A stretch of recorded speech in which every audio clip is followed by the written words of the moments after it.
जरूर, यहाँ कहानी है। अगर आप फ्यूचर में ऐसे ही वीडियोस देखना चाहते हैं तो हमारे चैनल हॉन्टेड 2.0 को सब्सक्राइब कीजिए। राजस्थान के एक वीरान किले में एक पुराना कालकोठरी था जिसे सदियों से बंद रखा गया था। कहते हैं वहां एक तांत्रिक को जिंदा दफनाया गया था जिसने मरने से पहले शाप दिया था कि जो भी उसे छेड़ेगा उसकी आत्मा कभी चैन नहीं लेगी। वर्षों बाद इतिहास की पढ़ाई करने वाला एक शोधार्थी अमित वहां रिसर्च के लिए आया। उसे पुरानी पांडुलिपियों में इस कालकोठरी का जिक्र मिला था। उसे जानने की जिज्ञासा हुई, आखिर क्या है इस बंद तहखाने के अंदर। एक रात चुपचाप उसने कालकोठरी का दरवाजा खोलने की कोशिश की। जंजीरें खुद ब खुद खुलने लगीं, जैसे किसी ने अंदर से दरवाजा खोल दिया हो। अंधेरे में कदम रखते ही अमित को लगा जैसे वक्त ठहर गया हो और उसके पीछे से दरवाजा तेज आवाज के साथ बंद हो गया। कालकोठरी का दरवाजा बंद होते ही चारों ओर घुप अंधेरा छा गया। अमित की सांसें तेज चलने लगीं। उसने मोबाइल टॉर्च जलाने की कोशिश की, लेकिन नेटवर्क और बैटरी दोनों गायब थे। दीवारों पर नमी थी और हवा में कुछ सड़ा हुआ महसूस हो रहा था। उसकी आंखें धीरे धीरे अंधेरे में देखने की कोशिश कर रही थीं। फिर अचानक दीवार पर कुछ उभरता दिखा, काले रंग के निशान, जैसे किसी ने नाखूनों से खरोंचते हुए लिखा हो, मैं अब भी यहीं हूं। अमित ने घबराकर पीछे देखा, लेकिन वहां कोई नहीं था। तभी दूर किसी कोने से एक कराहने की आवाज आई, जैसे कोई दर्द में चिल्ला रहा हो। अमित की रूह कांप गई। वो आवाज बहुत धीमी थी, लेकिन उसमें अजीब दर्द और गुस्सा था। वो आवाज दोहराई गई, इस बार ज्यादा साफ, क्यों आया है मुझे जगाने। अमित कांपते हुए दीवार से सट गया। तभी एक हल्का नीला उजाला एक ओर से चमका। उस रोशनी में अमित को एक बूढ़ा आदमी दिखा, लंबी सफेद दाढ़ी, लाल आंखें और शरीर में चेन बंधी हुई। उसके पैरों में बंधे लोहे के कड़े जमीन से जंजीरों में जुड़े थे। वो आत्मा बोल पड़ी, मैं सोमदत्त हूँ, इस किले का आखिरी तांत्रिक। तुमने मुझे जगाकर गलती की है, अब तुम्हारा यहाँ से जाना आसान नहीं। अमित डरते हुए बोला, मैं बस रिसर्च कर रहा हूँ, मुझे नहीं पता था। सोमदत्त ने अजीब हंसी हंसी और बोला, रिसर्च? 100 सालों में कई आए पर कोई वापस नहीं गया, तुम भी नहीं जाओगे। अब तुम्हारा शरीर मेरी आत्मा का नया निवास बनेगा। फिर वो दीवार पर कुछ पढ़ने लगा, संस्कृत के मंत्र, जिनसे पूरा कमरा थरथराने लगा। दीवारों पर छवियां बनने लगी पुराने जमाने की, जब सोमदत्त राजा का राजगुरु था और लोगों को काले जादू से डराता था। उसने शक्तियों के लालच में किले की राजकुमारी की बलि देने की कोशिश की थी, लेकिन पकड़ा गया और उसी कालकोठरी में जिंदा दफना दिया गया। अमित समझ गया कि उसे यहाँ से निकलने के लिए न केवल रास्ता ढूंढना होगा, बल्कि किसी तरह उस आत्मा को शांत करना होगा। तभी उसे अपने बैग में एक किताब याद आई, प्राचीन तांत्रिक विद्या, जिसमें एक अध्याय आत्मा की शांति के मंत्र पर था। उसने कांपते हाथों से किताब निकाली और मंत्र पढ़ना शुरू किया। कमरे में जोर का तूफान उठा। सोमदत्त की आत्मा चीखने लगी, दीवारें कांपने लगीं और जमीन फटने लगी। अचानक सब शांत हो गया। दरवाजा अपने आप खुला और अमित बाहर गिर पड़ा। अमित की आंखें खुलीं तो वो किले के बाहर था, लेकिन मौसम अजीब हो चुका था। आसमान में काले बादल थे और चारों ओर धुंध फैल चुकी थी। गांव से आई हुई उसकी रिसर्च टीम वहां नहीं थी। मोबाइल फिर भी बंद। हवेली की ओर पीछे मुड़कर देखा तो अब वहां कोई दरवाजा ही नहीं था जिससे वो कालकोठरी में गया था। उसने पास के गांव की ओर चलना शुरू किया, पर हर रास्ता उसे एक ही जगह वापस ला रहा था, कालकोठरी की टूटी दीवार के सामने। जैसे कोई शक्ति उसे वहीं रोक रही थी। अचानक उसे पीछे से किसी ने आवाज दी, तुम बच नहीं सकते अमित। वो मुड़ा, वहां कोई नहीं था, लेकिन फिर जमीन पर काले रंग का पानी उभरने लगा। उस पानी में एक चेहरा था राजकुमारी का, जिसकी बलि देने की कोशिश सोमदत्त ने की थी। राजकुमारी की आत्मा रोते हुए बोली, मेरी आत्मा अब भी मुक्ति की खोज में है और तुम्हारे भीतर मेरे सवालों का जवाब है। अमित ने जैसे ही राजकुमारी की बात सुनी, उसकी आंखों के सामने अजीब घटनाएं चलने लगीं। वो खुद को किले के पुराने जमाने में खड़ा देख रहा था, जहां सोमदत्त और राजा की सभा हो रही थी। उसने देखा कि सोमदत्त केवल एक तांत्रिक नहीं था, बल्कि एक दुष्ट आत्मा का सेवक था, काल भैरव।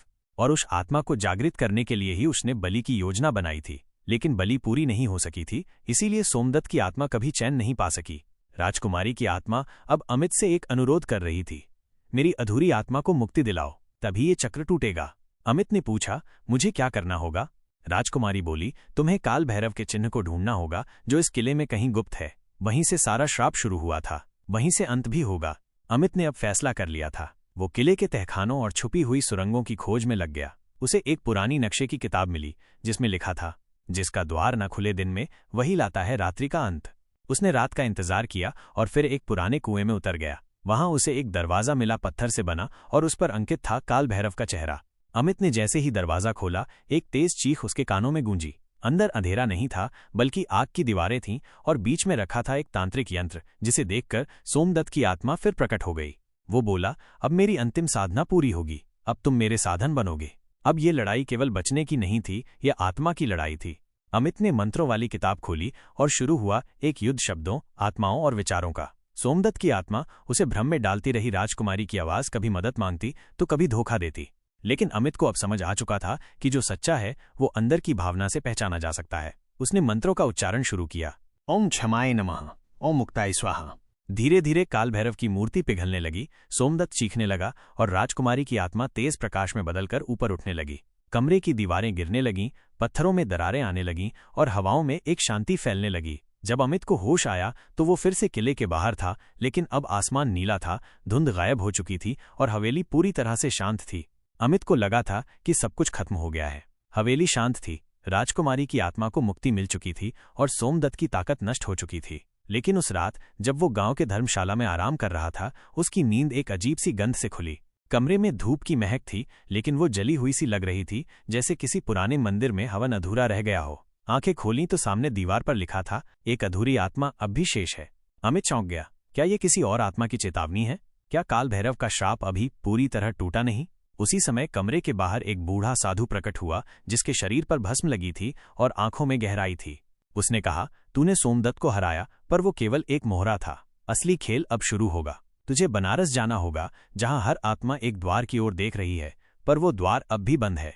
अमित ट्रेन से वाराणसी पहुंचा। यहाँ की गलियां, घाट और मंदिर रहस्यों से भरे हुए थे, लेकिन उसे जिस जगह जाना था वो शहर से दूर एक उजड़े हुए मंदिर के खंडहर में था, त्रिलोकनाथ मंदिर, जो अब बंद पड़ा था और किसी को वहां जाने की अनुमति नहीं थी। स्थानीय लोगों से पता चला कि वहां एक समय में तांत्रिकों का अखाड़ा था, जहां दुर्लभ साधनाएं होती थीं। कहते हैं कि वहां एक त्रिलोक द्वार है, जो मृत आत्माओं और जीवित शरीरों के बीच की सीमा रेखा है। रात के समय अमित ने चुपके से मंदिर में प्रवेश किया। पुरानी मूर्तियां, टूटी सीढ़ियां और दीवारों पर खून जैसे लाल रंग के हाथों के निशान। मंदिर के गर्भगृह में उसे वही बूढ़ा साधु फिर मिला। साधु ने कहा, अब तुझे एक प्राचीन यज्ञ पूरा करना होगा, तभी आत्माओं को मार्ग मिलेगा, और यदि तू असफल हुआ तो आत्माएं तुझमें समा जाएंगी। अमित ने यज्ञ की सामग्री इकट्ठा की, पीपल की सूखी लकड़ियां, चंदन, तांबे का कलश और 7 पवित्र मंत्र। मंदिर की जमीन पर उसने यज्ञ मंडल बनाया, लेकिन जैसे ही उसने मंत्रोच्चारण शुरू किया, हवा तेज हो गई और मंदिर की दीवारें कांपने लगीं। गर्भगृह के बीच जमीन फटने लगी। उसमें से उठी परछाइयां, विभिन्न युगों की आत्माएं, कभी रानी, कभी योद्धा, कभी साधु और कभी सामान्य किसान। वे सब एक स्वर में बोले, हम अधूरे हैं, हमें मार्ग दो। अमित ने मंत्र पढ़ते हुए यज्ञ में आहुति दी। ओम त्रैलोक्यनाथाय नमः। अविद्या से विद्या की ओर, मरण से अमरता की ओर, अधूरे से संपूर्ण की ओर। एक तेज प्रकाश फूटा। आत्माएं धीरे धीरे शांत होकर हवा में विलीन होने लगीं। लेकिन तभी एक काली आकृति प्रकट हुई, सोमदत्त से भी अधिक डरावनी। उसकी आंखें लाल नहीं थीं, नीली थीं, और वो बोली, मैं वो हूं जिसे सोमदत्त पूछता था। मैं वो हूं जो मृत्यु के पार रहता हूं। मैं कालांतक हूं। अमित को अब समझ आ चुका था, वो केवल आत्माओं का मुक्तिदाता नहीं, बल्कि एक ध्यान द्वार रक्षक है। वो व्यक्ति जिसे ब्रह्मांड चुना है उन द्वारों की रक्षा के लिए जहां से आत्माएं निकलती या जाती हैं। कालांतक ने कहा, यदि तू मुझे नहीं रोक पाया तो सब द्वार खुल जाएंगे। हर आत्मा अपने शरीर की खोज में वापस लौटेगी और दुनिया मरे हुओं से भर जाएगी। यज्ञ का अग्निकुंड अब शांति और शक्ति का केंद्र बन चुका था। अमित ने मंत्रों का अंतिम पाठ शुरू किया, इस बार अपनी आत्मा से, अपने विश्वास से। ओम नमः मृत्युंजयाय, त्रैलोक्य रक्षकाय, द्वारपालकाय, मुक्ति पथ प्रदायकाय। जब आंख खुली तो मंदिर में शांति थी। कोई आत्मा नहीं, कोई परछाई नहीं, बस सूरज की पहली किरण सामने की मूर्ति पर पड़ रही थी और चारों ओर ध्यान जैसी गहरी नीरवता थी।